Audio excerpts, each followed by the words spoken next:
చేయాలని చెప్పి వాళ్ళ మినిస్టర్లతో వాళ్ళ ఎమ్మెల్యేలతో మీరు స్టేట్మెంట్ ఇప్పించండి, మేము ఒప్పుకుంటాం. Okay, right right. మనతో పాటు శుంకర కృష్ణవేర్ గారు ఉమ్మడి తూర్పుగోదావరి జిల్లా ఉపాధ్యక్షులు జాయిన్ అయ్యారు. కృష్ణవేర్ గారు నమస్కారం అండి. నేను మీ దగ్గరికి వస్తాను. మీ దగ్గరికి వచ్చే కంటే ముందు ఒకసారి రైట్ మురళీకృష్ణ గారి దగ్గరికి వెళ్దాం. మురళీకృష్ణ గారు నమస్కారం అండి. నమస్కారం సార్. ముందుగా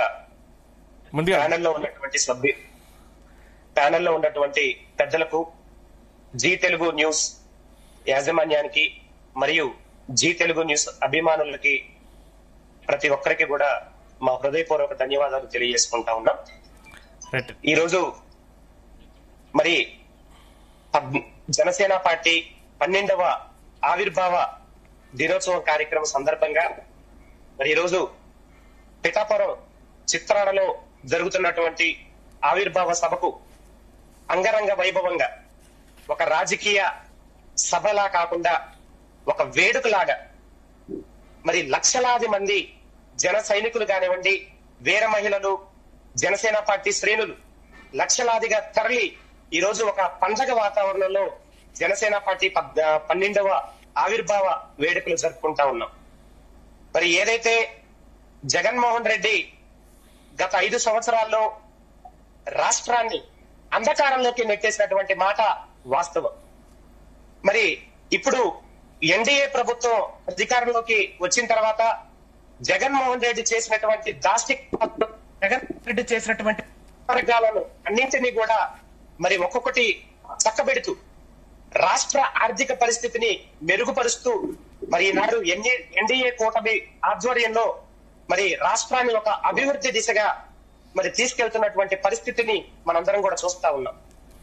మరి ఏదైతే ఈ రోజు ఎన్డీఏ కూటమిలో రాష్ట్రం ఆర్థిక పరిస్థితి బాగోలేనప్పటికీ కూడా చాలా సరిదిద్దుకుంటూ రాష్ట్ర పరిస్థితి అభివృద్ధిని మెరుగుపరుచుకుంటూ ఈ రోజు మరి పరిపాలన సాగుతా ఉంది. జగన్మోహన్ రెడ్డి గారు చేసినటువంటి దాష్టికాలు ఇప్పుడు సార్ అంటున్నారు, ప్యానెల్లోకి వచ్చినటువంటి జగన్మోహన్ రెడ్డి గారు ఉద్యోగ అవకాశాలు కల్పించారు అని చెప్తా ఉన్నారు. జగన్మోహన్ రెడ్డి గారు అధికారంలోకి రాకముందు మేనిఫెస్టోలో చెప్పినటువంటి ఏం చెప్పారు? ప్రతి సంవత్సరం జనవరిలో జాబ్ క్యాలెండర్ వేసి నిరుద్యోగ యువతకి జాబ్ అవకాశాలు కల్పిస్తామని చెప్పారు. మరి ఏ సంవత్సరంలో కూడా జనవరిలో ఎప్పుడు కూడా జాబ్ క్యాలెండర్ వేసి నిరుద్యోగ యువతకి జాబ్ కల్పించిన అవకాశం ఎక్కడన్నా చూసారా? ఒక్క ఉద్యోగ అవకాశం ఎక్కడన్నా కల్పించారా? అంటే జనవరి 1 జాబ్ క్యాలెండర్ ఇచ్చేస్తారా? జాబ్ క్యాలెండర్ అంటే పీజీ చదివి లక్ష్మీనారాయణ గారు పీజీ చదివి పిహెచ్డీలు చదివి ఉద్యోగ అవకాశాలు పీజీలు చేసి పిహెచ్డీలు చేసి 5 సంవత్సరాలుగా మీరు పరిపాలించినప్పుడు 5 సంవత్సరాలుగా మీరు చేసింది ఏది? మీరు చేసిన నిర్వాహకం ఎక్కడుంది? ఎటువంటి జాబ్ క్యాలెండర్ మీరు ఆవిష్కరించారు? ఉద్యోగాలు యువతకి, నిరుద్యోగ యువతకి మీరు ఎటువంటి ఉద్యోగాల అవకాశాలు కల్పించారు? ఈ 5 సంవత్సరాలు ఎన్ని ఉద్యోగాలు ఇప్పించారు? మీరు డిగ్రీలు చేసి, పీజీలు చేసి, పిహెచ్డీలు చేసిన యువతకు మీరు వాలంటీర్ ఉద్యోగాలు ఇప్పించి నెలకు 5,000 రూపాయలు ఎటువంటి ఇబ్బందులకి గురి చేశారు నిరుద్యోగ యువతని జగన్మోహన్ రెడ్డి గారి ప్రభుత్వం సమాధానం చెప్పాలి. అదేవిధంగా మరి రాష్ట్రాన్ని అతలకుతలం చేసినటువంటి మాట వాస్తవం కాదా?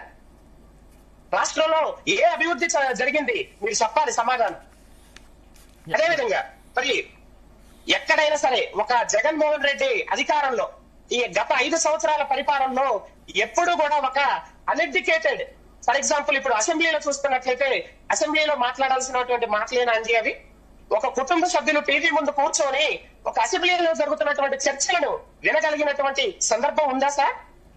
ఈ రోజు ఎన్డీఏ కూటమి ప్రభుత్వంలో ఫ్యామిలీ మెంబర్స్ అందరూ కూడా టీవీ ముందు కూర్చొని సమావేశాల్లో చాలా పద్ధతిగా ఈ రోజు వీక్షిస్తా ఉన్నారు. ప్రజలందరూ కూడా మురళీకృష్ణ గారు గమనిస్తా ఉన్నారు. Right right. కృష్ణవేర్ గారు నమస్కారం.